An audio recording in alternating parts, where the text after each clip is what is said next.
Ya, kita sambung. Kita pada peringatan Maulid seperti inilah, ayo kita menapak tilasi perjalanan Nabi agar kita bisa mengikuti jejak beliau. Setelah kita memahami, mempelajari sejarah Nabi, sirah Nabi, kita praktekkan di dalam kehidupan kita. Kenapa? Kenapa kita ikut Nabi? Ayo. Kenapa kita harus mencintai Nabi? Dalam Quran, barang siapa yang mencintai Allah, maka cintai Nabi. Maka ikutlah Nabi. Subhanallah. Ya, kita baca dulu satu ayat sama-sama. Ayat yang sangat masyhur, yang sering kita dengar. Buka Qurannya yang belum hafal. Surah Al-Ahzab ayat 21. Ya, buka HP, buka HP-nya, buka aplikasi Qurannya.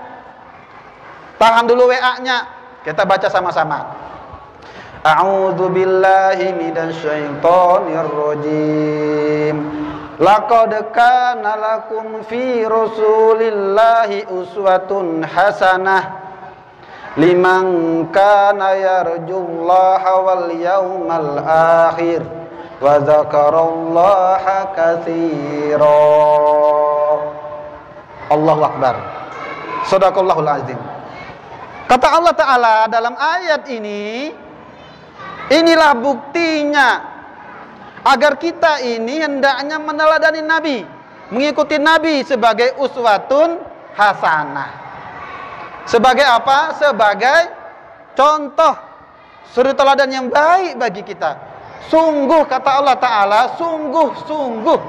Tuh ya, telah ada pada diri Nabi itu suri teladan yang baik, uswatun hasanah, bagi orang-orang yang mengharapkan jumpa, mengharapkan dengan negeri akhirat, mengharapkan perjumpaan dengan Allah Ta'ala kelak, dan orang-orang yang banyak berzikir.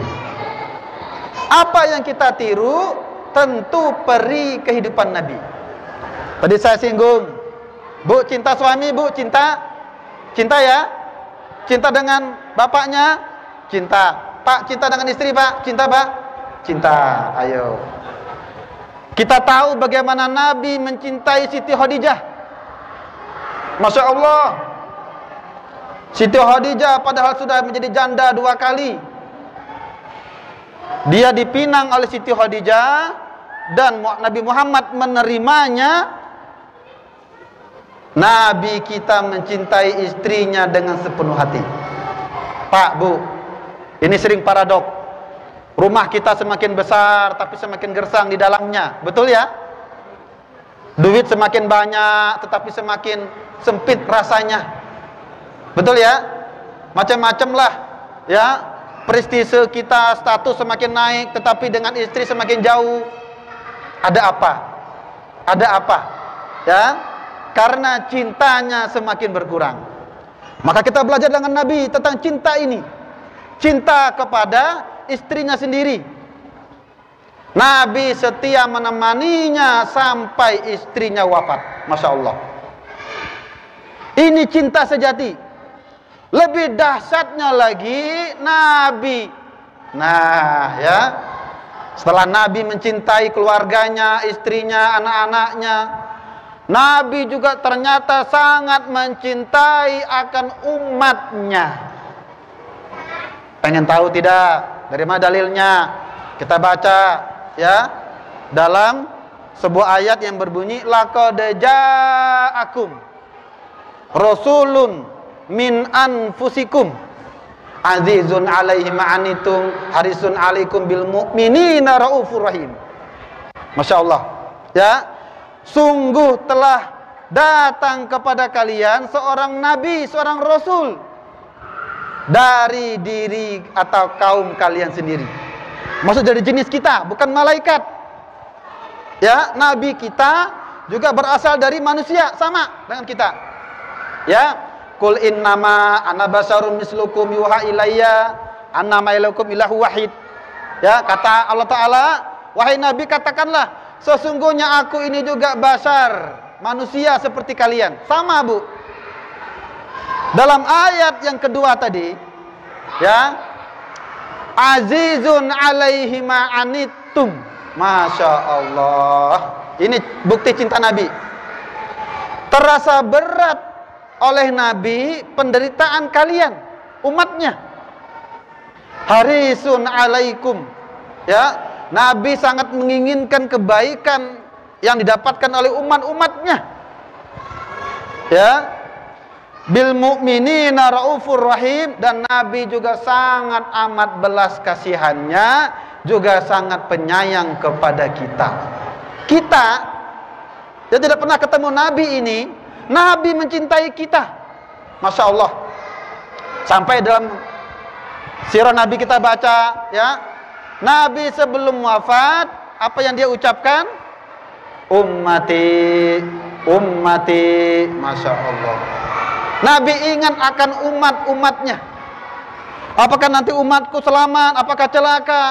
Nabi sangat mencintai kita. Tetapi pertanyaannya, apakah kita mencintai Nabi? Cinta Pak? Cinta Pak? Cinta? Cinta. Barang siapa yang mencintai sesuatu, ada hadis lagi ya, maka kelak dia akan bersama yang dia cintai. Ayo, siapa pengen ketemu Nabi?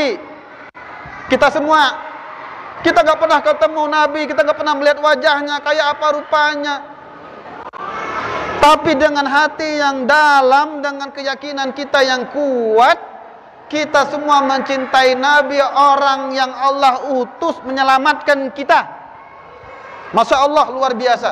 Ya, Nabi sangat mencintai umatnya, maka sepantasnya lah kita juga mencintai Nabi.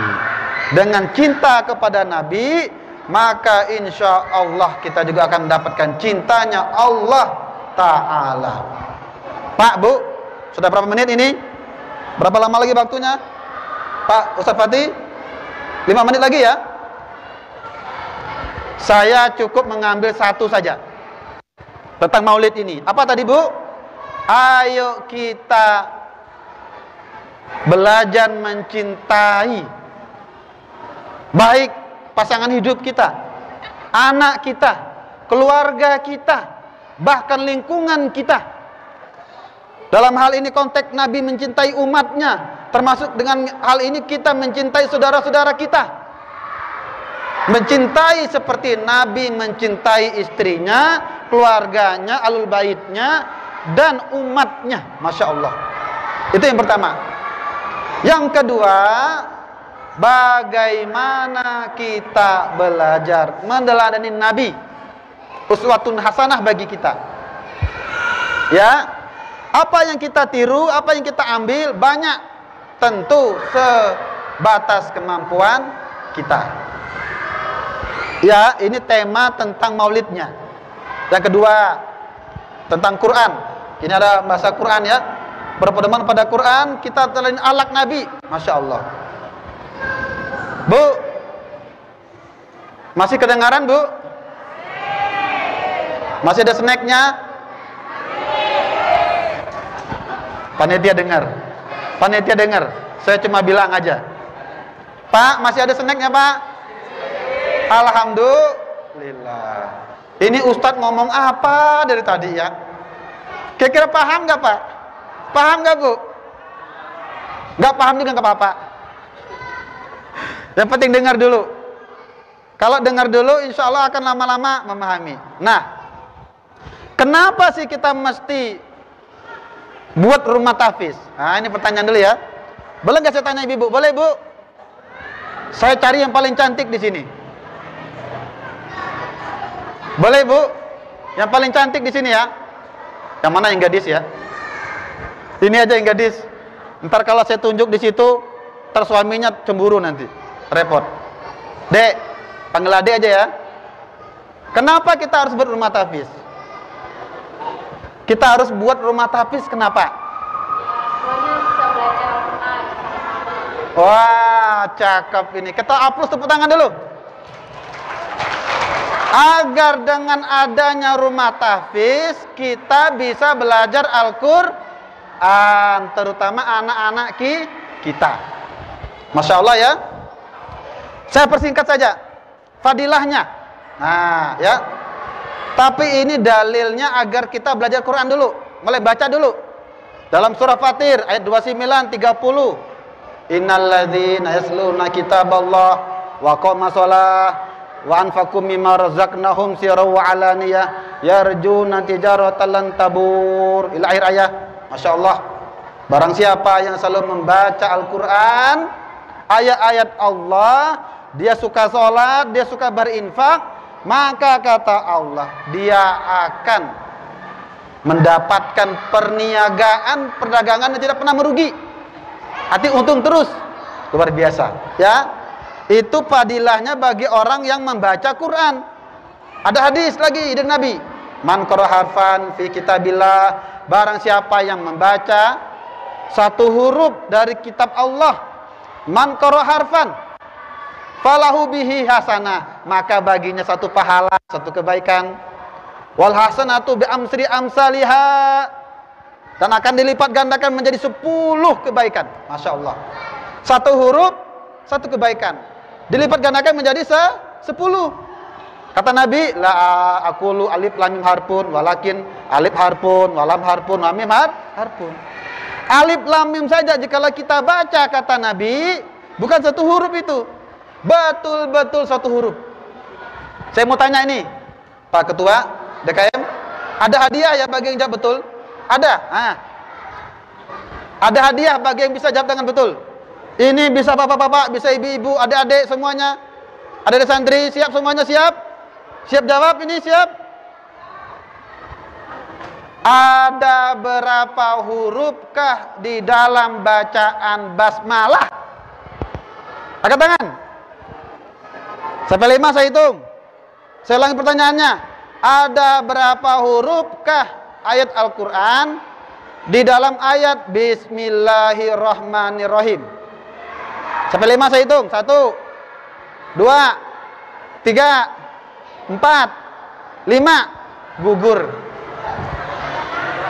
Berapa? Salah. Semuanya itu ada 19 huruf. Tadi hampir betul. Kalau betul dapat hadiah. Hadiahnya umroh ya, dari panitia. Bayangkan Bu, Pak, bayangkan, Masya Allah, kita baca basmalah saja sudah ada 19 huruf kali 10. Berarti orang yang membaca basmalah saja, dia sudah dihitung mendapatkan pahala atau mendapatkan kebaikan sebanyak 190. Masya Allah. Jangan dianggap 190 itu rupiah, bukan. Boleh jadi satu kebaikan itulah yang menyelamatkan kita. Masya Allah. Ya, boleh jadi satu kebaikan yang Allah ridhoi, Allah terima, itu yang membuat kita ini dijauhkan dari penyakit, dijauhkan dari mara bahaya, dijauhkan dari musibah. Masya Allah. Kita nggak tahu. Hanya Allah yang tahu seperti apa kebaikan yang Allah berikan. Kita hanya mengira-ngira. Ini hanya bahasa kita 190. Masya Allah. Tapi Allah yang maha tahu, Allah yang maha punya kendali. Itu baru membaca. Masya Allah ya. Kemudian, bagaimana orang yang mempelajari Quran? Nah, ada hadis yang cukup panjang. Mau saya baca hadisnya? Hadis dari Abu Hurairah. Wa ma jatama'a qaumun fi baitin min buyutillah yasluna kitaballah wa tadarrasuna bainahum illa nazalat alaihimus sakinah wa ghasiyat umur rahmah wa hafat umul malaikah wa zakarahumullahu fi man indah. Masya Allah. Hadis rawahu Muslim. Kata Nabi, tidaklah berkumpul suatu kaum, mereka berkumpul di masjid-masjid Allah seperti ini, Masya Allah, di rumah tahfiz sama, ya, mereka membaca Quran dan mereka mempelajarinya, maka mereka seperti itu akan mendapatkan yang namanya sakinah. Apa itu sakinah? Tenang, hatinya tenang, hidupnya tenang.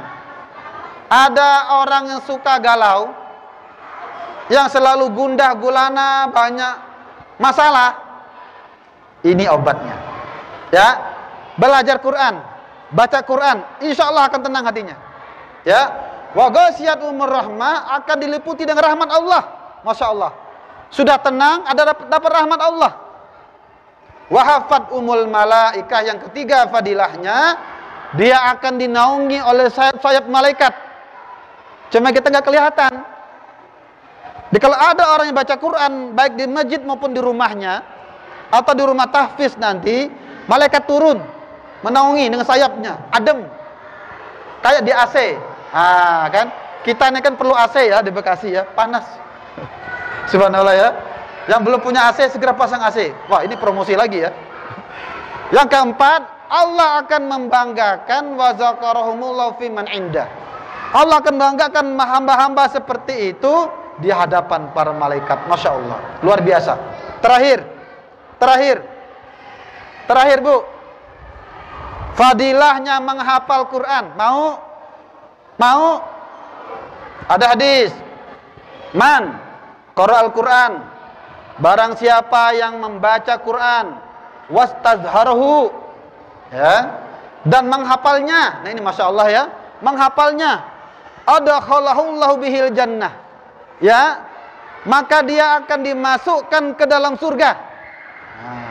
Ya, dan dia akan diberi kesempatan untuk memberi syafaat fi asrotin, 10 dari keluarganya. Masya Allah. Ya, wajabat kulluhum lahun nar, yang mana semestinya 10 orang ini mesti masuk neraka. Tapi karena ada salah satu anggota keluarganya yang selalu membaca Quran dan menghafalnya, ahallallahu lahu wa haramahu, tambahannya dia menghalalkan apa yang terhalalkan dalam Quran, artinya mengamalkan Quran, maka dia bisa memberi syafaat kepada 10 orang dari keluarganya. Hadis rawahu Tirmizi. Hadis ini lemah, tetapi diamalkan oleh para ulama. Boleh. Dalam bab fadail amal dibolehkan memakai hadis-hadis yang seperti itu, dhaif, karena tidak berhubungan dengan akidah dan fikih. Masya Allah. Ada hadis yang lain. Nah, ya, ada hadis yang lain yang lebih sahih. Barang siapa man qara'al kitab, man qara'al Quran, wal amila bima fihi, dan ia mengamalkannya. Ulama menjelaskan, membaca Quran masuk juga ia mempelajarinya, ia menghafalnya. Nah, ini menarik hadis ini ya. Ini untuk orang tua. Fadilah yang akan didapatkan bagi orang tua yang saya sampaikan tadi di awal. Albasahullahu fil walidain tajan yaumal qiyamah. Masya Allah. Apa itu artinya? Kelak bagi kedua orang tua anak itu yang menghafal Quran itu akan dipakaikan mahkota dari surga. Masya Allah. Masya Allah. Seperti apa rupanya mahkota itu? Dauhu min da'i samsi fi buyuti dunya. Sinarnya mahkota itu melebihi sinarnya matahari yang menerangi dunia ketika pada pagi harinya. Masya Allah. Luar biasa. Luar biasa. Ya, luar biasa. Inilah motivasi bagi kita agar kita semangat mengajak anak-anak kita, menuntun anak kita, ayo nak mengaji nak, ayo nak ikut program rumah Quran nak, ayo nak ikut program TPQ nak, TPA nak. Kita dorong. Kalaulah kita karena sudah tua, Pak Kades belum tua, masih semangat, betul Pak Kades? Masih muda Pak Kades, masih bisa nambah. Nambah uang belanja istri maksudnya. Maaf ya, nambah sayang kepada istri dan anak-anaknya. Jangan salah tangkap. Ntar saya di demo. Masya Allah ya. Ya, luar biasa Bu. Luar biasa Pak. Mahkota. Artinya, ini tambahan kemuliaan. Ada hadis Nabi dari Utsman bin Affan. Khairukum man ta'allamal Qur'an wa 'allamahu. Sebaik-baik kalian itu kata Nabi, orang yang belajar Quran dan mengajarkannya. Nah, ini fadilahnya bagi guru-gurunya. Masya Allah. Ada bagi anaknya yang menghafal Quran, yang belajar Quran. Ada bagi orang tuanya. Ada bagi gurunya juga. Hadis tadi. Khairukum man ta'allamal Quran wa 'allamahu. Masya Allah. Luar biasa. Lalu bagi Pak Kades apa fadilahnya? Ada. Nah, saya bacakan hadisnya. Ya. Innallaha yarfa'u bihadzal kitab aqwaman wa yad'u bihi akharin. Masyaallah. Allah akan mengangkat derajat suatu kaum dengan Quran. Tentu mengangkat derajat dengan Quran ini secara lingkungan ini tentu orang-orang yang memiliki kekuasaan. Mulai dari presiden kita, mulai dari menteri-menteri kita, gubernur, terus sampai kades kita. Mereka yang memiliki kekuasaan. Kalau mereka, para pemimpin kita ini mendukung program seperti ini akan menjadi wasilah negeri-negeri kita menjadi baik, maka mereka juga akan mendapatkan kebaikan. Masya Allah. Setiap anak yang mengaji, ya, setiap anak yang menghafal Quran dari lisannya, maka setiap pemimpin yang seperti itu akan mendapatkan pahalanya. Man dalla ala khair falau mislu ajri fa'ili. Barang siapa yang menunjukkan kebaikan, siapapun dia, ya, barang siapa yang membuat satu program kebaikan, maka dia akan mendapatkan pahala semisal orang yang melakukannya. Masya Allah, luar biasa, luar biasa. Bapak-bapak, ibu-ibu, sepertinya kita cukupkan, karena banyak sekali memang yang ingin saya sampaikan, tetapi karena waktu, Masya Allah, cukuplah bagi kita, ya, dengan program Quran ini, kampung kita akan jadi berkah, amin. Anak-anak kita jadi tambah soleh, amin. Apalagi mereka bisa tampil di sini, itu luar biasa, Bu. Latihan mental. Tidak semua orang bisa tampil seperti tadi. Kalau anak-anak kita sudah kita latih seperti itu, mereka tampil berani, walaupun salah-salah biarin saja. Mentalnya dulu. Mentalnya dulu. Alhamdulillah, santri kita Ashabul Kahfi 3 tahun yang lalu sebelum Covid sempat menjuarai sampai mewakili kabupaten. Alhamdulillah, sampai sebelum Pak Kades kita ya yang baru ini, Pak Razan, sering diundang, dipanggil. Alhamdulillah, dulu Kampung Gebang jarang kedengaran namanya. Dengan program Quran udah mulai kedengaran namanya. Oh, ada santrinya yang juara. Nanti dari anak-anak kita nanti ikutkan tampil. Kita ikutkan, walaupun itu bukan tujuan utama. Ya, itu bagian dari berkahnya. Ya, kalau ada yang bisa tampil, kita tampilkan. Itu menjadi kebanggaan bagi orang tuanya, guru-gurunya, lingkungan kita, program rumah Quran kita, dan kita semua. Masya Allah, luar biasa. Demikian yang dapat saya sampaikan. Kurang lebih mohon dimaafkan. Hadalakum ajma'in walaupun minkum. Wassalamualaikum warahmatullahi wabarakatuh.